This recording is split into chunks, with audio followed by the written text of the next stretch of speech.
श्री गणेशाय नमः। श्री रामचंद्राय नमः। ओम नमो भगवते वासुदेवाय।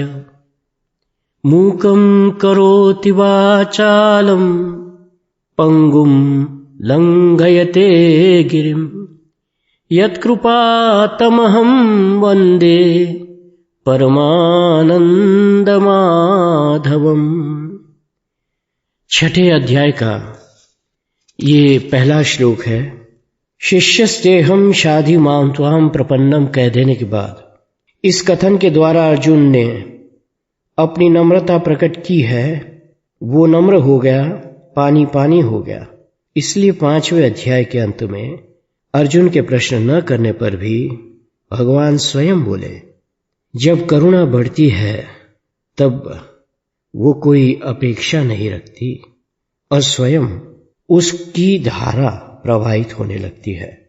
भगवान अपने आप उपदेश करने लगते हैं। छठे अध्याय का पहला श्लोक सुनिए।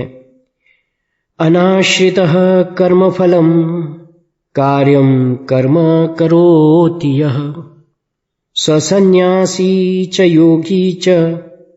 देखो, एक लोक व्यवहार है।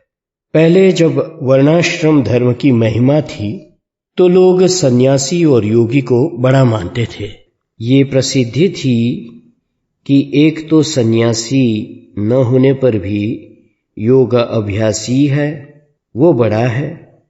यहाँ तक कि जो आसन बांधकर निष्क्रिय होकर बैठ गया वह योगी घोषित हो गया। कुछ आसन, कुछ प्राणायाम और कुछ प्रत्याहार करना आ गया तो योगी राज की उपाधि मिल गई।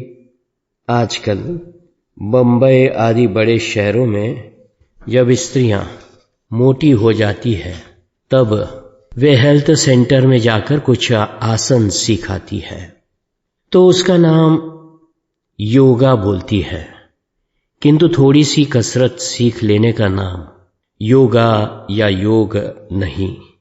आसन प्राणायाम आदि योग नहीं, योग के अंग है। योगी दूसरों से कैसे व्यवहार करे, इसका नाम है यम, अर्थात सत्य अस्तेय आदि। इसी प्रकार योगी स्वयं में कैसा व्यवहार करे, वो है नियम, अर्थात शौच, तपस्या, संतोष, ईश्वर प्रणिधान आदि।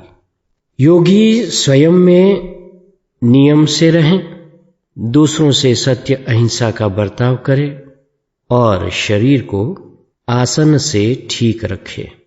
ये अंतरंग योग हुआ। सबसे पहले लोक व्यवहार, बाद में स्वयं का नियमन और फिर शरीर की संभाल।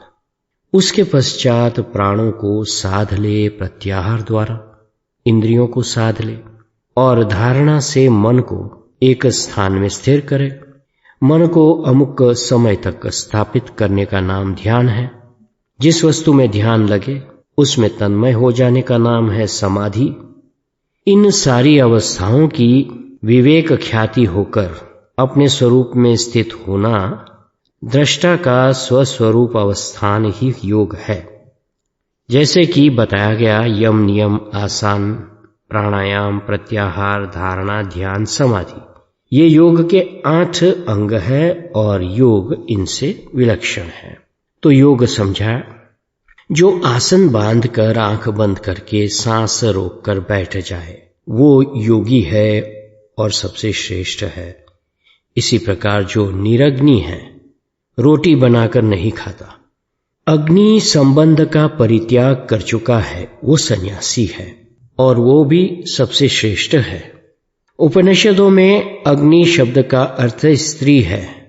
यौषावाव गौतमाग्नि, छांदोग्य उपनिषद में स्त्री ही अग्नि है। जो स्त्री से संबंध त्याग करके गृहस्थाश्रम का भोग विलास छोड़ देता है उसको बोलते हैं निरग्नि। तो इस मान्यता को कि गृहस्थाश्रम छोड़कर निरग्नि हो जाने वाला सन्यासी बाबा और निष्क्रिय हो जाने वाला योगी बहुत अच्छे हैं, ये श्री कृष्ण भगवान स्वीकार नहीं करते। ये क्रांति है, इनकलाब है श्री कृष्ण का। वे कहते हैं कि नहीं नहीं, सन्यासी बाबा होने से, स्त्री मात्र का परित्याग करने से अथवा केवल आसन बांधकर शरीर स्थिर कर योगी होने से कोई बड़ा नहीं हो जाता। बड़ा होने के लिए गेरुआ कपड़ा पहनना या आसन साध लेना पर्याप्त नहीं। तब क्या करना चाहिए? देखो, हम एक ऐसा आदमी बताते हैं जिसमें संन्यास भी है और योग भी है। वह आसन बांधकर बैठा हुआ नहीं, काम कर रहा है। वह पत्नी त्यागी भी नहीं, गृहस्थाश्रम में है। अपने सारे कर्तव्य कर्मों को पूरा करता है, इसलिए अक्रिय नहीं है। वह कर्म त्यागी नहीं परंतु योगी है, भार्या त्यागी नहीं परंतु सन्यासी है। अब प्रश्न उठा कि ऐसी क्या विशेषता है जो गृहस्थाश्रम का त्याग किए बिना सन्यासी, कर्म त्याग किए बिना योगी हो गया? तो बोले कि वो बुद्धि योगी है, उसमें बुद्धि है। बुद्धि की विशेषता ही सर्वोपरि विशेषता है।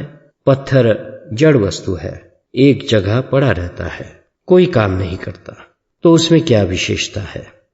विशेषता तो तब है जब वो अपने कर्तव्य कर्म को ठीक ढंग से करे। यह कर्म करोति स योगी, जो कर्म करता है वह योगी है। ठीक है, किंतु भाई, कर्म करने का कोई तरीका, कोई मर्यादा भी होनी चाहिए। उसके लिए 2 मर्यादाएं बना दी। वो यह है कि कार्य कर्म करोति। पहली बात ये कि जो अपना कर्तव्य कर्म है वही करे, सब कर्म नहीं। कर्म तो चिड़िया भी करती है। कर्तव्य में 2 बातें हैं, एक तो निषिद्ध का त्याग और दूसरे विहित का अनुष्ठान। अनुशासन के अनुसार कर्म करना चाहिए। अनुशासन माने शास्त्र का अनुशासन, गुरु का अनुशासन, ईश्वर का अनुशासन, परिवार का अनुशासन, समाज का अनुशासन। वासना के वेग में अनुशासन का उल्लंघन नहीं करना चाहिए। कार्य का अर्थ है कि जो कर्तव्य है उन्हें करो और अकर्तव्य का परित्याग कर दो। अब देखिए, काम करता हुआ योगी अपने कर्तव्य का पालन कर रहा है। इस बात को आप शास्त्र की इस भाषा के अनुसार मिला लीजिए कि मुक्ति किसे होती है, ये धर्मशास्त्र में है। एक तो जो योगी अथवा सन्यासी होता है उसको मुक्ति होती है। दूसरे, जो युद्ध भूमि में छाती तानकर खड़ा हो जाता है, रणे चाभिमुखे हतः, और शत्रु के आक्रमण का सामना करता हुआ मरता है, वह भी मुक्त होता है, क्योंकि वह अपने कर्तव्य का पालन कर रहा है। कर्तव्य का पालन करते हुए मरना मुक्ति का साधन है। अब बोले कि कर्म करने वाला सन्यासी कैसे हुआ?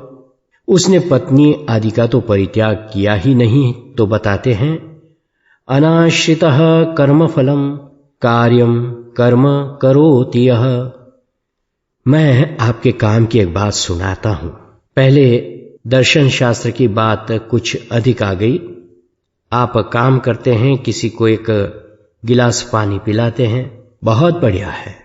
कभी झाड़ू लगाते हैं, कभी रसोई बनाते हैं, आप कपड़ा बनाते हैं, लोहा बनाते हैं, अन्न पैदा करते हैं, दूसरों की भलाई का काम करते हैं, अभावग्रस्तों को निवास स्थान देना, भोजन देने, औषधि देने, वस्त्र देने, सत्संग देने आदि से भी तो बुद्धि शुद्ध होती है।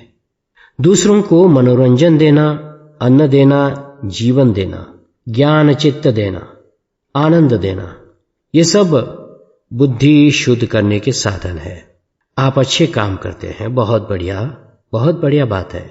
किंतु एक बात पर ध्यान दीजिए, जब तक आपको आनंद देने का कुछ फल नहीं मिलता तब तक आप अपने को सफल नहीं मानते, कृतकृत्य नहीं मानते। आप तो काम करने का फल चाहते हैं, जनसेवी हैं तो कुर्सी चाहते हैं, और कुछ नहीं तो आपकी प्रशंसा पत्र पत्रिकाओं में छपे, ये चाहते हैं। यश चाहते हैं, कीर्ति चाहते हैं, अधिक नहीं तो कोई शाबाशी दे, तारीफ कर दे, माला ही पहनने को मिल जाए, तात्पर्य ये कि जब तक कुछ लौकिक फल हमारे काम का न मिले तब तक हम अपने कर्म को सफल नहीं समझते, किंतु ऐसा करके हम अपने कर्म की कीमत को खो देते हैं। प्यासे को पानी पिलाना, भूखे को अन्न देना, नंगे को वस्त्र देना, वे स्वयं में बहुत बढ़िया काम है। उनसे आपके हृदय में आनंद आना चाहिए, पवित्रता आनी चाहिए, अंतः सुख का विकास होना चाहिए। ये ध्यान रहे कि विकास स्वाधीन सुख का हो, पराधीन सुख का नहीं। जो सुख माला पहनने पर, तारीफ सुनने पर, ऊंची कुर्सी मिलने पर, सेवा के बदले पैसे मिलने पर, धरती मिलने पर मिलता है, वह स्वाधीन सुख नहीं। किसी फरिश्ते ने आकर कहा, अब तुमको स्वर्ग मिलेगा, तो आप सुखी हो गए। किंतु स्वर्ग मिलने की बात सुनकर जो सुख मिलता है वो सच्चा सुख नहीं। सच्चा सुख तो वो है कि जो कर्म आप करते हैं उस कर्म में आपको सुख मिले। तो सन्यासी कौन है? वो है जो बाद में मिलने वाले फल का आश्रय ना ले। अनाश्रितः कर्मफलम कार्यम कर्म करोति यः। हम ये नहीं कहते कि आपको कर्मफल न मिले, खूब मिले, परंतु आप उसके आश्रित न हो जाएं। अन्यथा कभी शंका हो जाएगी कि फल नहीं मिलेगा तो क्या होगा, विपरीत फल मिलेगा तो क्या होगा। होना ये चाहिए कि आपका जो सत्कर्म है वो बना रहे, नष्ट न हो जाए। फल न मिलने पर भी आपको ये संतोष रहे कि आपने अच्छा काम किया है, आपको ग्लानि न हो, आपका दिल मैला न हो। आप ये देखिए कि जिस क्षण में कर्म कर रहे हैं उस क्षण में आपको पूर्णता का अनुभव हो रहा है कि नहीं। ब्रह्मार्पणम ब्रह्महविर् ब्रह्माग्नौ ब्रह्मणाहुतम ब्रह्मैव तेन गंतव्यम ब्रह्म कर्म समाधिना। ये ब्रह्म कर्म समाधि है। जो काम आप कर रहे हैं वो काम आपके अपने व्यक्तित्व, आपकी अपनी शक्ति, अवस्था, बुद्धि और आपके ज्ञान के अनुरूप होना चाहिए और उसमें आपको पूर्णता का अनुभव करना चाहिए। आप कर्म फल पर मत जाइए, उसकी चिंता से तो आपका पांव फिसल गया, क्योंकि आप जो कर्म कर रहे हैं उस कर्म की ओर नहीं देख रहे, अपितु उससे आगे होने वाले फल के आश्रित हो गए हैं। यदि आप अच्छा काम कर रहे हैं तो अच्छा काम करना स्वयं में फल है, अच्छा काम करना सत है, अच्छा काम करना ज्ञान है और अच्छा काम करना आनंद है। अच्छा काम करना सच्चिदानंद है। जो फल का आश्रय लिए बिना कर्म करता है वो सन्यासी है और कर्ता भी है। वो पत्नी त्यागी भी नहीं और कर्म त्यागी भी नहीं, किंतु गृहस्थ आश्रम में रहता हुआ अपनी शक्ति, अपनी बुद्धि, अपनी सद्भावना, अपने ज्ञान के अनुसार कर्म करता हुआ पूर्ण है। जो स्वयं में आनंद का अनुभव करता हुआ कर्म करेगा उसके फल में भी आनंद ही आनंद रहेगा। उसे फल की ओर देखने की कोई जरूरत नहीं। आनंद का फल आनंद है। जो अपने कर्म का सुख नहीं ले रहा, अपने ज्ञान की पवित्रता का अनुभव नहीं कर रहा, अपने सद्भाव को नहीं देख रहा, वह चाहे गेरुआ कपड़े वाला सन्यासी हो अथवा योगी हो, उसका काम अधूरा हो जाता है। यह गृहस्थाचार है। श्री कृष्ण भगवान गृहस्थाचार्य है और गृहस्थों को काम करने की तरकीब बताते हैं, कैसे काम करना चाहिए। ये जो आपने सुना ये उन प्रवचनों का एक भाग है जो अखंडानंद सरस्वती जी ने कहे थे और गीता दर्शन नामक पुस्तक में छपे हैं। जय सिया राम, जय सद्गुरुदेव।